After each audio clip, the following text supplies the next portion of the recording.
할렐루야. 7월 두 번째 주일이 되었습니다.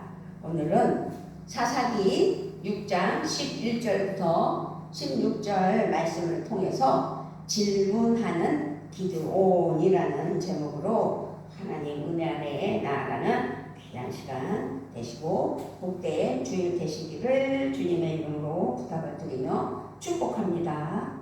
오늘 주일 하나님께서 우리에게 예배케 하시고 하나님께 영광을 올려드릴 때 하나님께서 함께 하시고 은혜로 인도하시는 귀한 시간 될 줄 믿습니다. 오늘 말씀은 사사시대의 영웅이죠. 기드온 하면 우리는 기드온의 300용사가 머릿속에 먼저 떠오를 거예요. 그렇게 제일 먼저 생각나는 것이 기드온이라는 이름 위에는 기드온의 300용사가 생각날 겁니다. 그렇게 수적으로 불리한 전쟁에서 완벽한 승리를 이룬 영웅, 군사적 영웅으로 우리는 기드온을 기억합니다. 하지만 오늘 기드온의 모습은 용맹한 군사와는 거리가 멀어 보이는 것을 볼 수 있습니다. 그는 지금 미디안의 눈을 피해 숨어 살면서 작은 포도주 틀에서 밀을 타작하는 것을 볼 수 있는 말씀. 오늘 사사기 6장 11절부터 16절 말씀에서 11절 말씀을 보면 알 수 있죠. 여호와의 사자가 아비에셀 사람 요아스에게 속한 오브라에 이르러 상수리나무 아래에 앉으니라. 마침 요아스의 아들 기드온이 미디안 사람에게 알리지 아니하려 하여 밀을 포도주 틀에서 타작하더니. 아멘.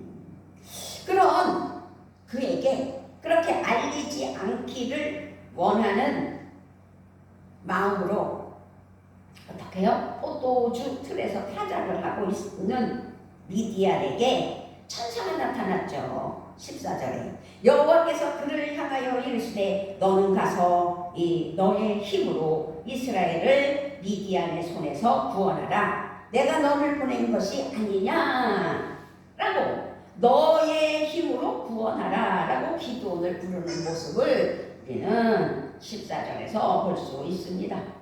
자신의 처지를 모를 리 없는 기드온은 이 말씀에 질문을 던져요. 15절에서. 그러나 기드온이 그에게 대답하되 오 주여, 내가 무엇으로 이스라엘을 구원하리이까? 보소서, 나의 집은 므낫세 중에 극히 약하고 나는 내 아버지 집에서 가장 작은 자이니이다 라는 거죠. 감히 주어요. 주님께서 나와 함께 계신다면 어째서 우리 이 상황이 이렇게 어렵냐 이거죠. 그러면서 우리 조상, 우리에게 주님께서 놀라운 기적을 일으키시어 우리 백성을 이집트에서 인도해 내셨다고 말씀하셨는데 그 모든 기적들이 다 어디로 갔단 말이냐는 것이죠. 그래서 기드온은 하나님 앞에 질문을 했던 거죠. 이렇게 기드온 자신은 지금 자신의 모습이 너무 초라하고 억울하고 이건 아니다 싶었던 겁니다. 그래서 부모님에게 전해들은 출애굽의 역사처럼 홍해를 가르시고 광야에서 베풀어 주신 기적이 정말 있다면 자신의 포도주 틀에서 밀이나 타작하고 있지는 않았을 테니 질문을 던질 수밖에 없었다라는 것입니다. 그래서 오늘 제목이 질문하는 기드온이라고 제목을 붙였습니다. 미디안의 극악무도한 약탈 그리고 괴롭힘 이런 것들이 일상이 된 그 시대에 살고 있는 상황 속에서 하나님은 침묵하고 계신 것에 대해서 기드온이 질문하는 거죠. 전에 듣던 기적 따위는 사라져버린 시대에 기드온은 감히 질문을 던졌다라는 것을 볼 수 있습니다. 그런데 조금도 그가 건방지다는 생각은 들지 않아요. 왜? 그건 정말 그가 감히 던진 질문을 우리도 하나님 앞에 어렵고 힘들 때 하나님께 질문할 때가 있고, 또 하나님께 아뢰고 싶은 것들이 많은 것이 우리 기독교인들, 하나님의 사랑하는 자녀들의 삶이 아닌가 싶어서 기드온의 질문에 대해서는 우리가 건방지다, 불의하다 라고는 말할 수 없다라는 말씀일 것입니다. 어쨌든 질문에 답을 해주시는 하나님을 볼 수 있습니다. 14절에서 여호와께서 그를 향하여 이르시되 너는 가서 이 너의 힘으로 이스라엘을 미디안의 손에서 구원하라. 내가 너를 보낸 것이 아니냐. 내가 너를 보낸 것이 아니냐. 우리는 이 땅에 명백히 존재하는 삶을 살아가고 있어요. 그런데 악도 범람하면서 악에 대해 우리가 대적하며 또 악에 휘말리며 살아가는 일들을 일상으로 이 세상 속에서 볼 수 있습니다. 또 가난하고 병이 들고, 그리고 세계는 전쟁과 재난 같은 고난, 아픔을 살아가는 것을 볼 수 있습니다. 그 옛날 구약시대의 사사시대처럼 지금 현 시대에 우리에게 일상이 된 삶을 살아가고 있다라고 말씀을 드려도 과언이 아닐 줄 믿습니다. 세계 각국은 인류의 평화보다는 자기들의 이익을 우선으로 하기 위해서 전쟁도 일으키고, 그렇게 지금 세계가 전쟁 속에서 살아가고 있다라고 말씀드려도 과언이 아닙니다. 그래서 이를 위해서도 전쟁은 마다하지 않는 것이 세계 각국의 나라들이다라고 볼 수 있죠. 또 이 학교 문제, 아이들이 자라나는 그 학교에서도 왕따 같은 차별이 없는 교실은 찾기가 어렵고, 어제도 그것이 알고 싶다 해서 교사들의 설 자리가 없는 참 어려운 실정이 된 이 시대라는 것이죠. 그것을 봤을 때 정말 어렵고 힘든 세상을 살아가고 있는 것은 사실이구나. 더더군다나 많은 전염병, 질병으로 고통받지 않는 사람은 그리 많지 않다. 병과의 싸움 속에서 어떻게 이겨내냐, 그런 것들도 많은 고통이 있습니다. 그러니 이 땅에 악이 없고 어둠이 사라진 낙원은 과연 없나? 라고 질문을 던지며 우리도 힘든 세상을 살아가고 있습니다. 지금 포도주 틀, 그런 세상에서 기드온이 찾은 안식처, 이 포도주 틀은 그의 개인적인 안식처였구나 라는 것을 알 수 있죠. 이곳에서 그는 미디안의 눈을 피할 수 있었고, 적어도 자기 먹을 만큼의 먹거리 정도는 얻으며 생존할 수 있으니 그렇게 살았던 것을 볼 수 있습니다. 그런데 기드온은 그 안식처에서 이런 하나님의 답을 듣게 되는 것을 볼 수 있지요. 그것이 아까도 읽어드린 14절 말씀입니다. 여호와께서 그를 향하여 이르시되 너는 가서 이 너의 힘으로 이스라엘을 미디안의 손에서 구원하라. 내가 너를 보낸 것이 아니냐 하시니라. 그렇습니다. 너에게 있는 그 능력, 그 힘을 가지고 가서 이스라엘을 미디안의 손에서 구하라는 거죠. 내가 너를 친히 보낸다는 말씀입니다. 그래서 내가 여기 있사오니 나를 써주시라고 우리도 찬양하며 말씀으로 함께하는 귀한 시간이 되는 줄 믿습니다. 그러면서 15절에서 한 번 더 기드온은 질문을 하죠.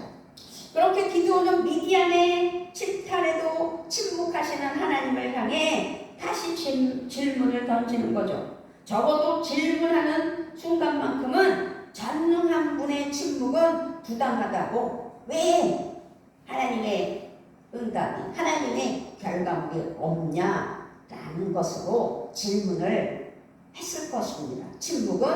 하나님의 침묵은 부당하다라고 확신했을 것이라는 것입니다. 그런데 지금 너가 가진 힘으로 이스라엘을 구원하라고, 너의 힘. 하나님의 이 답을 듣기 전까지 기드온은 사실상 자신에 대해서 상상하지 못했던 것이죠. 왜냐하면 그는 포도주 틀에서 자기 목숨이나 부지하는 사람으로 11절에서 알 수 있게 말씀하셨기 때문입니다. 그런데 마지막으로 포도주 틀 속의 기드온으로서 질문하는 것이 15절 말씀이지요. 그러나 기드온이 그에게 대답하되, 오 주여, 내가 무엇으로 이스라엘을 구원하리이까? 보소서, 나의 집은 므낫세 중에 극히 약하고 나는 내 아버지 집에서 가장 작은 자니이다. 이 말은 사실일까? 우리가 한번 생각해 봐야 되겠죠. 지금 기드온은 내가 어떻게 이스라엘을 구할 수 있냐는 거죠. 하나님, 지금 보시는 바와 같이 나의 가문은 므낫세 지파 가운데에서도 가장 약하고, 또 나는 아버지의 집에서도 가장 어린 사람인데 말입니다 라는 거예요. 그런데요, 우리는 살아가면서 꿈을 가지잖아요. 상상도 해보잖아요. 어떻게 하면, 저 같은 경우도 어떻게 하면 우리 교회가 부흥이 될까? 왜 우리 교회는 부흥이 안 될까? 어떤 마음으로 예배를 드려야 될까? 뭔가를 획기적인 어떤 기획과 계획 속에서 하나님의 영광을 드러내는 어떤 이벤트를 해야 되나?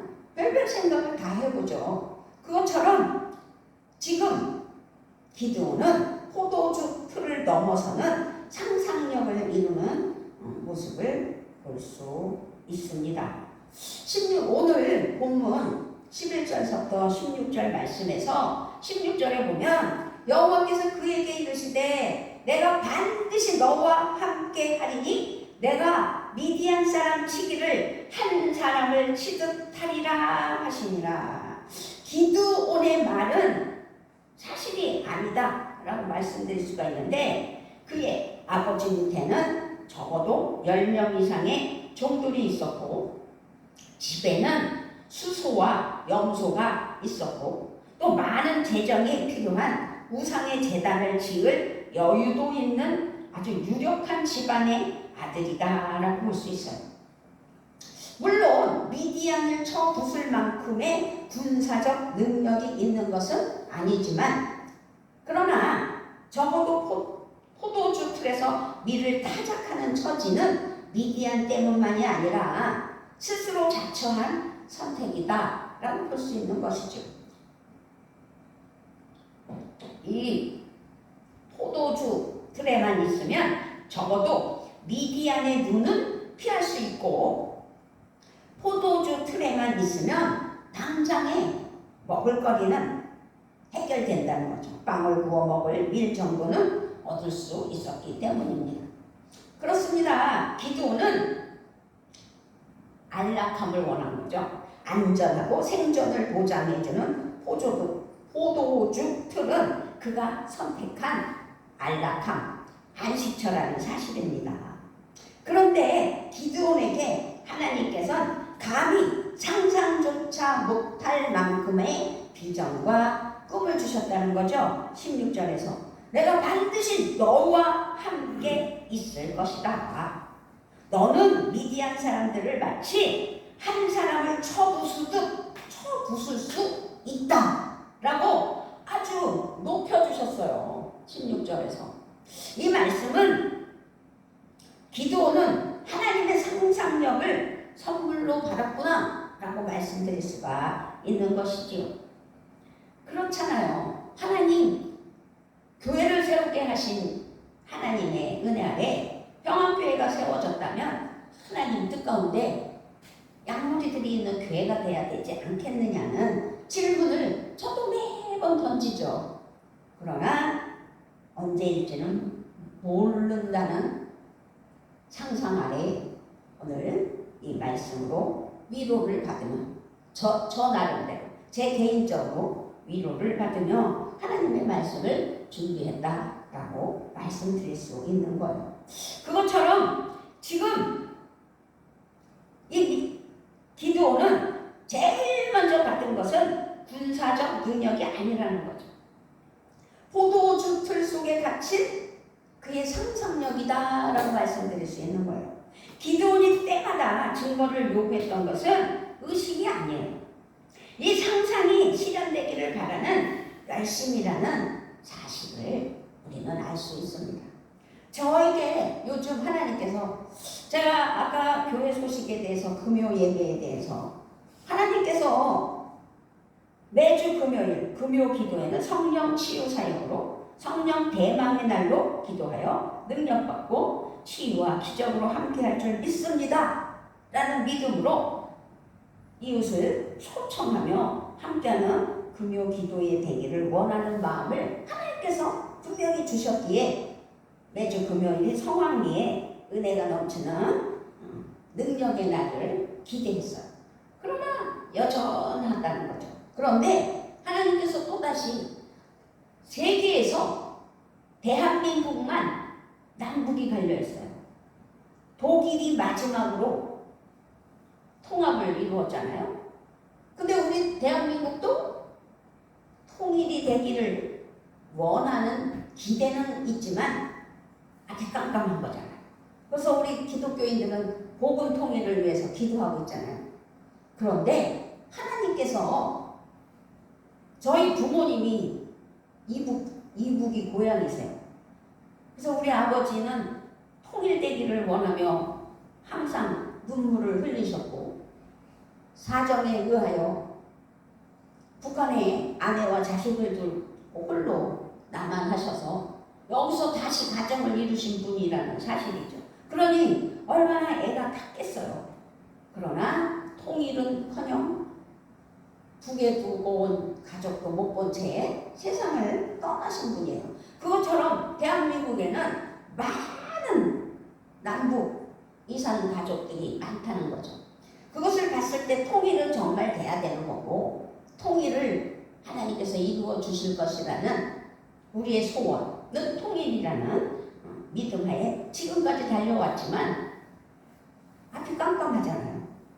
그랬을 때 우리 그리스도인들이 기독교인들이 복음 통일을 위하여 기도하고는 있지만 하나님께서 다시 금요 기도 예배를 나라 사랑 남북 통일 기도회라는 제목으로 하나님 앞에 예배를 드려야 되나? 라는 하나님의 상상력을 저에게도 주셨어요. 이렇게 하나님께서 항상 그렇게 기대와 그 기대의 가치를 이루기 위해 하나님 앞에 순종하며 나아가는 것이 하나님의 은혜에 사랑하는 자녀들이다라는 것을 말씀하실 때 이 기도원도 때마다 증거를 요구했던 것은 의심이 아니라 이 상상력이 실현되기를 바라는 열심이다라고 볼 수 있는 거죠. 그것이 하나님께서 우리에게 주신 은혜구나. 그렇다면 내가 반드시 너와 함께 있을 것이니 내가 미디안 사람들을 마치 한 사람을 쳐 부수듯 쳐 부술 것이다 라고 말씀하신 16절 말씀처럼 하나님의 능력이 임하고 하나님이 하시면 뭔들 이루어지지 않을 게 없겠냐는 거죠. 그러니 대한민국을 위하여 우리도 기도하는 한 국민으로서 그리고 하나님을 믿는 그리스도인으로서 아버지 앞에 모든 것을 순종하며 나아가는 믿음이 돼야 되겠다라는 사실입니다. 그래서 이제 기드온이 상상력과 열심으로 바뀌었구나 라는 것을 36절에서 40절을 통해서 알 수 있습니다. 성경 말씀을 피셨다면 우리 사사기 6장 36절부터 40절을 우리 함께 읽어보도록 하겠습니다. 시작. 기드온이 하나님께 여쭈되 주께서 이미 말씀하신 같이 내 손으로 이스라엘을 구원하시려거든 보소서 내가 양털 한 뭉치를 타작마당에 두리니 만일 이슬이 양털에만 있고 주변 땅은 마르면 주께서 이미 말씀하신 같이 내 손으로 이스라엘을 구원하실 줄을 내가 알겠나이다 하였더니 그대로 된지라. 이튿날 기드온이 일찍 일어나서 양털을 가져다가 그 양털에서 이슬을 짜니 물이 그릇에 가득하더라. 기드온이 또 하나님께 여쭈되 주여 내게 노하지 마옵소서 내가 이번만 말하리이다 구하옵나니 내게 이번만 양털을 시험하게 하소서. 원하건대 양털만 마르고 그 주변의 땅에는 다 이슬이 있게 하옵소서. 그 밤에 하나님이 그대로 행하시니 곧 양털만 마르고 그 주변 땅에는 다 이슬이 있었더라. 아멘. 하나님이 주신 선물, 상상력과 이를 이루려는 기드온의 열심은 그를 변화시켰다라고 말씀을 드릴 수가 있습니다. 제일 먼저 기드온이 한 일은 하나님을 위한 제단을 쌓는 것이었죠. 기드온이 하나님께 여쭈되 주께서 이미 말씀하신 같이 내 손으로 이스라엘을 구원하시려거든 하면서 하나님께 열심을 다하는 모습을 볼 수 있습니다. 하나님 은혜가 우리에게 있다는 사실이죠. 그렇습니다. 제일 먼저 기드온이 하나님께 어떻게 해요? 번제를 드렸다는 거예요. 어느새 기드온은 바알과 다투는 자란 뜻의 여룻바알로 알려지게 되고 나라가 위기에 빠지자 다른 지파의 사람들까지 그의 나팔 소리를 듣고 모여들었구나 라는 것을 볼 수 있어요. 더 이상 기드온은 숨어있는 자가 아니라는 사실이죠. 그에게 주신 상상력은 조금씩 현실이 되고 있었다는 사실입니다. 마지막으로 기드온은 하나님께 이렇게 질문을 해요. 참으로 주님께서는 말씀하신 대로 나를 시켜서 이스라엘을 구하시려고 하십니까? 기드온은 그래서 변화되었고 그의 질문도 확실하였다는 거죠. 이제 더는 포도주 틀 속에서 하나님을 탓하고 자신의 연약함을 핑계대는 기드온이 아니라는 사실을 기억해야 될 줄 믿습니다.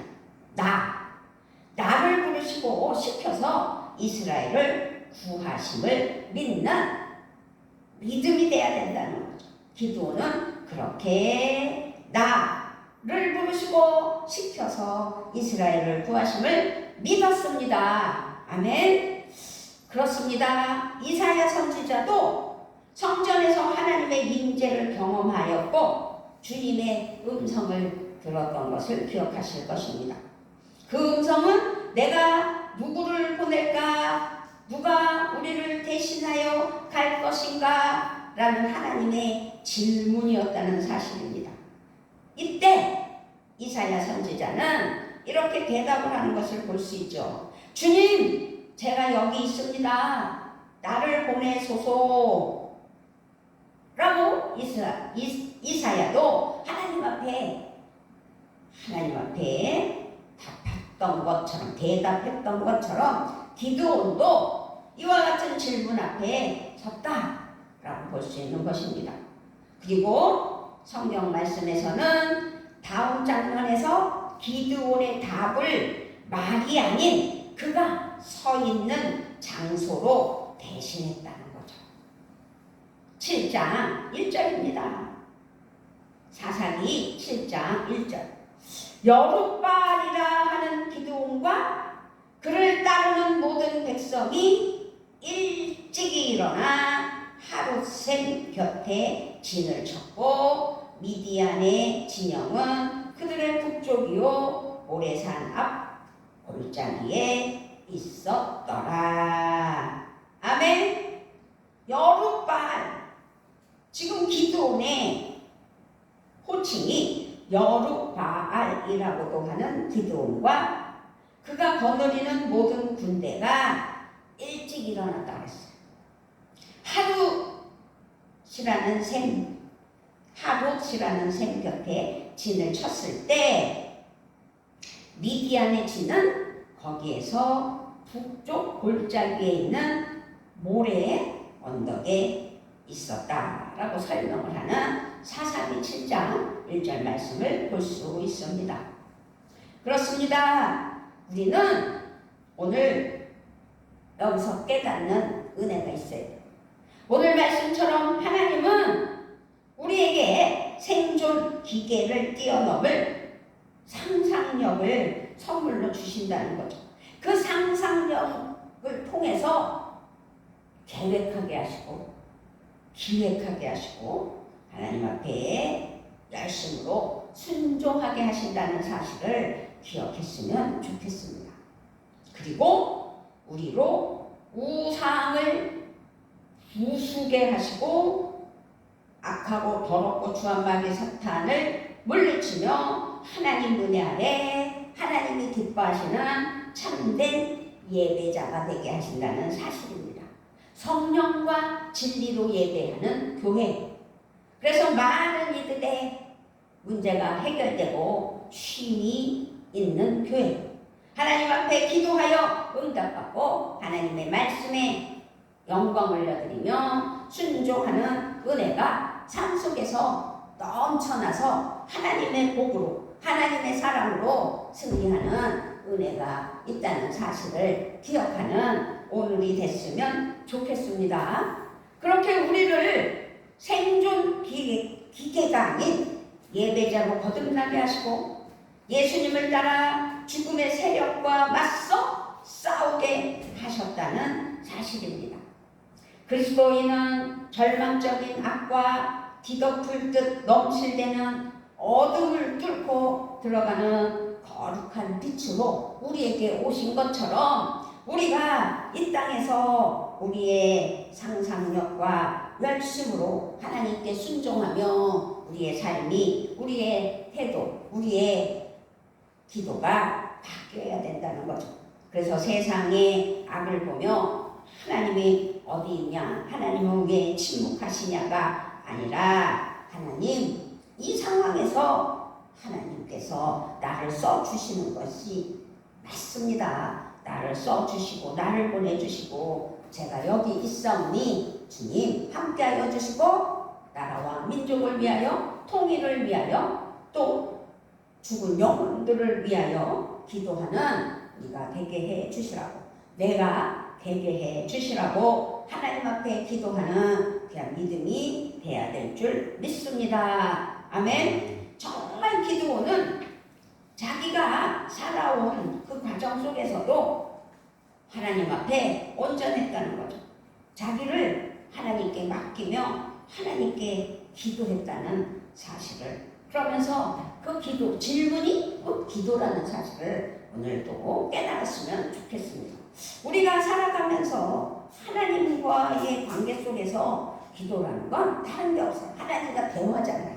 그래서 궁금한 게 있으면 질문하는 것도 정말 맞다라는 생각을 잊지 않으시고 오늘 말씀에 그 되어지는 삶 속에서 나의 상상력으로 또 하나님께서 주신 사명으로 하나님 앞에 열심을 다해 하나님이 기뻐하시는 은혜가 넘쳐나서 이 땅에서는 하나님께서 하나님의 복으로 누리게 하시고 우리가 천국에서는 환영받는 은혜의 생이 되시기를 우리 주 예수 그리스도의 이름으로 부탁을 드리며 축복합니다. 아멘. 아버지 감사합니다. 기도원을 통하여서 하나님 은혜 아래, 하나님 사랑 아래 승리하는 귀한 그의 아버지 상상력과 열심을 통해 그래서 하나님 앞에 기대 가치에 더 넘쳐나는 하나님과의 관계 속에서 하나님께 질문하여